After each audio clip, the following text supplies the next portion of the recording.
Good morning, Belinda. Good morning, Drew. How are you? Good. Welcome back to our How to Sell a Business series. Today, I'm going to talk to you quickly. You've sold a number of large manufacturing businesses. I'm just going to concentrate on a recent sale. I think you made in Brisbane of a pretty large manufacturing company. So just for people out there in manufacturing, they might think it's a difficult industry to sell in, but I just wanted to come across some of the key points of that particular transaction, what made that saleable for you, and how that was structured, if you want to have a quick chat about that. Yeah, sure. So we tend to have quite a few buyers for manufacturing companies because it's in a niche sector and it's Australian made, so that is appealing to buyers. With this particular sale, it was a family business that had been operating, I think, for over 30 years. So the father and son were working in the business, and the son ended up staying in the business. That was part of the sale. That was really appealing to the buyer and really important due to the relationships they'd already had with their customers.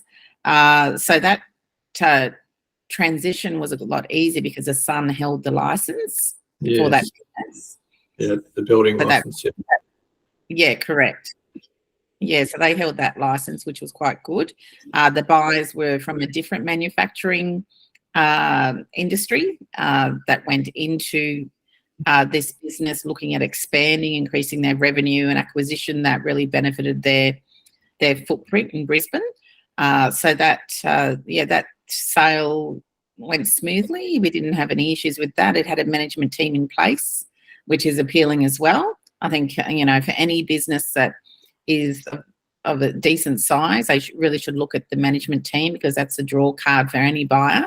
The buyer does not want to go into a business and have to reinvent that whole management team, because it is hard work. It's a lot easier if that's already in place with the correct processes and systems.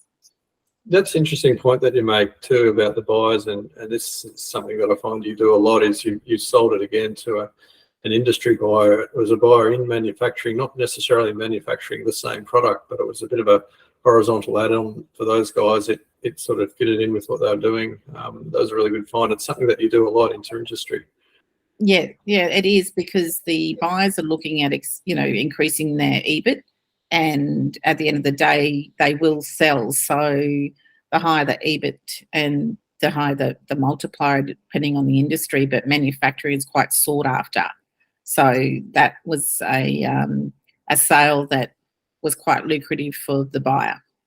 Yeah, I was just actually looking at the numbers on that one. I think you achieved over a 4 times multiple EBIT for the sale, which was a pretty good result, really. I think it was far in excess of what the owners were looking for. So well done to you. So I just want to say thank you, Belinda. Like, we could talk about manufacturing, I'm sure, for days. But look, anyone looking to sell a manufacturing business, particularly in Queensland, Belinda, I'm sure you're happy to talk to them. You can find Belinda on morganbusinesssales.com website. Thanks again, Belinda, for your time today. Thanks. And we look forward to talking to you soon. Sounds great, and reach out and I'll have a chat for sure. No worries. Cheers, Bella. Thank you. Bye-bye.